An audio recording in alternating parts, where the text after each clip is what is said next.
You know that silhouette, right? And that name, Alfred Hitchcock.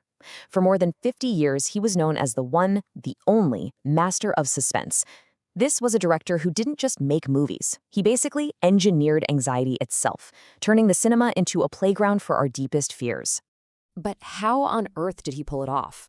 Was it just some kind of natural talent, or was there an actual blueprint behind the terror he created? Okay, let's get into it and really break down the methods of the man who managed to turn our own minds against us. You see, here's the thing about a Hitchcock film. Absolutely nothing was left to chance.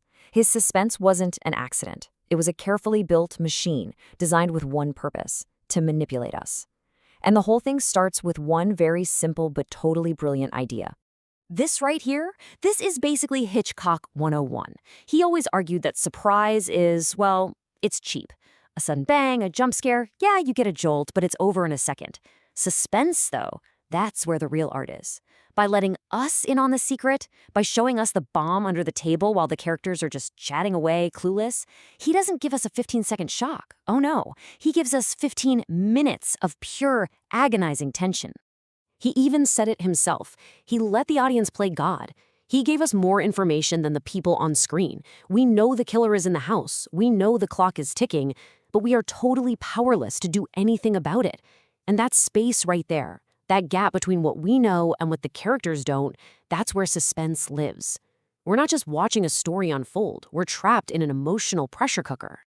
So to make sure his characters kept moving toward that danger, he had this incredible tool he called the MacGuffin.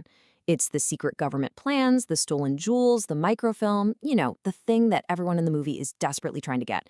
But here's the brilliant part.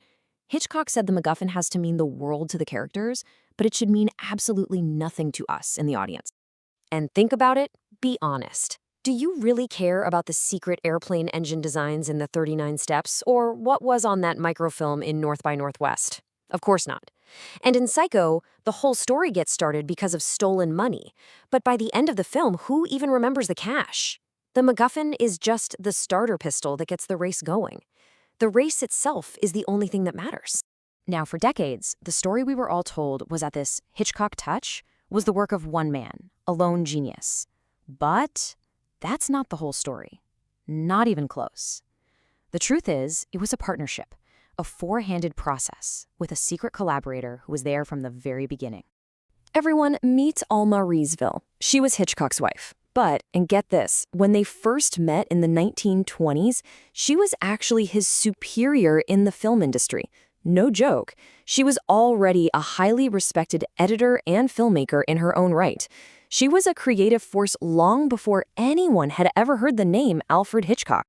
Her name might not have been on the movie posters, but make no mistake, her creative fingerprints are all over his most famous films. She was his co-writer, his script supervisor, his editor. She was the person he trusted most. She helped shape the pacing, fix gaping plot holes, and even made huge calls on the music. And her eye for detail was just legendary. In a final screening of Psycho, it was Alma who spotted that you could see Janet Leigh take a tiny breath after she was supposed to be dead. That one catch saved the entire film from being laughed at. And you know that iconic, terrifying, screeching violin music in the shower scene? Hitchcock originally wanted it to be completely silent. Alma fought him on it. She insisted on the score, and in doing so, helped create one of the most famous scenes in all of movie history. So while Alma was the secret weapon working her magic behind the camera, Hitchcock himself was becoming a master of working in front of it. He understood way ahead of his time that a director could become a brand, a star just as big as any actor, and he built that brand meticulously. His TV show Alfred Hitchcock Presents was an absolute masterstroke. Every week, millions of people would tune in to see him, in his famous suit, delivering these wonderfully dry, morbid introductions. He wasn't just hosting a TV show, he was turning his own profile into one of the most recognizable logos in the world. And of course, that branding carried over into his movies with his famous cameos. It actually started as just a practical thing, an easy way to be an extra in a crowd scene, but it quickly became his signature.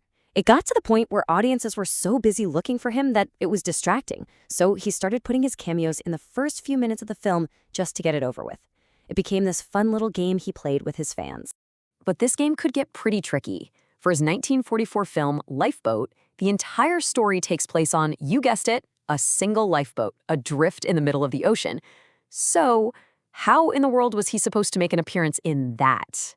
The solution was just pure witty Hitchcock. He appeared in a newspaper that one of the survivors was reading in a before and after picture for a weight loss ad. I mean, come on, it's hilarious. It was clever, a little self-deprecating, and it perfectly captured his brand. Now, with this level of artistry and commercial success, you'd think the guy's shelves would be collapsing under the weight of awards. And yeah, the Academy did nominate him for Best Director 5 times, for masterpieces like Rebecca, Rear Window, and Psycho. And can you guess how many of those 5 nominations he actually won? 0. A big, fat 0. Not a single one. It's wild. For whatever reason, the Academy always seemed to think of him as just a popular entertainer, not a serious artist worthy of their top pride. So when they finally got around to giving him an honorary award in 1968, he walked up on stage, took the Oscar, and gave what has to be the shortest acceptance speech in history. His entire speech was 5 words. Thank you, very much indeed. Then he just nodded and walked off. It was the perfect, dry, witty response to an honor that was decades overdue. But let's be honest, Hitchcock's real trophy wasn't a little gold statue. It was his legacy. He's this enduring ghost in the cinematic machine, an influence that still shapes how movies are made to this very day. Because while the Academy might have been snoozing on him, a whole new generation of filmmakers and critics were not. The filmmakers of the French New Wave, especially François Truffaut, were shouting from the rooftops that Hitchcock was the ultimate auteur, the true author of his films. Their writing and analysis forced the world to wake up and see the incredible artistry behind all that anxiety. Today, his techniques are literally the DNA of modern suspense thrillers. You can feel his influence everywhere, in the tension of a Spielberg movie, the psychological games of a David Fincher film, the stylistic flair of Brian De Palma. His blueprint for building fear is still the gold standard. I mean, just look at the ripple effect from one movie, Psycho. It wasn't just a film, it was a cultural earthquake. He made it on a shoestring budget, broke all the rules by killing off his main star a third of the way through, and it became a massive blockbuster. It basically gave birth to the modern slasher genre and remains a touchstone for psychological horror. So that leaves us with a final question. Hitchcock's whole thing was about orchestrating our anxiety by showing us the bomb. But his truest, most lasting legacy might be all the bombs we don't see anymore. The camera angles, the editing techniques, the storytelling tricks he invented that are now so common, so baked into the language of cinema that we just see them as normal. He didn't just make us nervous for 2 hours, he permanently rewired how we all watch movies.